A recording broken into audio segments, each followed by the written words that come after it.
D'entrée des jeux, le sous-chef d'état-major en charge des opérations d'FARDC a dit toute sa gratitude pour les résultats satisfaisants réalisés par les élèves officiers et stagiaires au test d'évaluation organisé le même dimanche, quelques instants après son arrivée à Kananga. Il les a invités à l'attente de l'ordre de la hiérarchie pour les orientations ou retour à l'unité. La charpente osseuse, les muscles et la peau qui vous couvre appartiennent à l'armée, a déclaré le général-major Chico Chitambwe, qui a pris l'engagement de combattre toutes les antivaleurs. Pour lui, quand les antivaleurs entrent par la porte, l'efficacité de l'armée sort par la fenêtre. Le général-major Chico Chitambwe a par ailleurs promis des sanctions exemplaires de la hiérarchie militaire contre tous les déserteurs et leurs receleurs.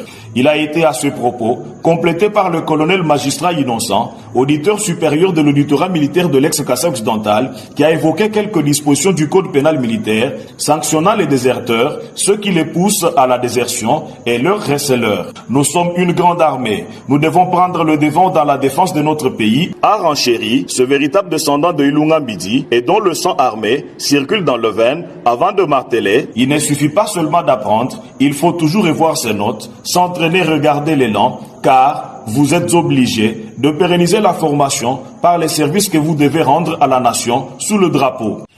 La volonté du commandant suprême c'est de pacifier notre pays et de suivre.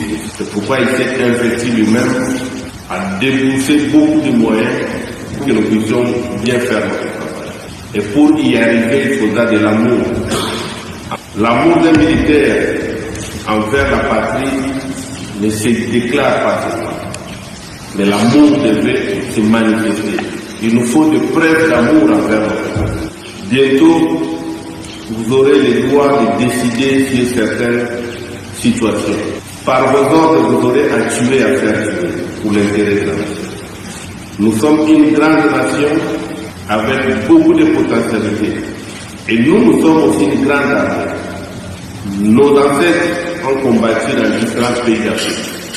Une fois nous étions au Tchad, Togo, nous avons aussi combattu du côté de l'Éthiopie, je pense. Mais aujourd'hui, sur notre propre sol, que nos frères sont malmenés. Ça montre qu'il y a un problème que nous devons résoudre. Notre armée a connu des grands généraux. Ce pays qui a vu naître le général Maé, le général Molamba, le général Moussa Mabé, c'était des généraux courageux. Moi-même qui vous parle, je suis descendant de Moussa. C'est-à-dire que les sang qui coulent dans mes veines portent la mention militaire. Il a en outre reconnu qu'il y a des problèmes à régler pour arriver à atteindre les objectifs de la formation. Dans leurs interventions, les participants à ce briefing ont soulevé quelques préoccupations qui ont trouvé des réponses dans la salle. Il y est de noter que le commandant secteur opérationnel Grand Kassai, le général Massoudi Hassan Espérant, le commandant de l'académie militaire, général Pouchateo, l'auditeur supérieur du Kassai occidental, le colonel magistrat Innocent et le commissaire provincial de la police nationale congolaise PNC Kassai central, le général Léon Bassa, ont pris part à ce briefing qui s'est clôturé par la visite guidée des installations de l'académie militaire de Kananga.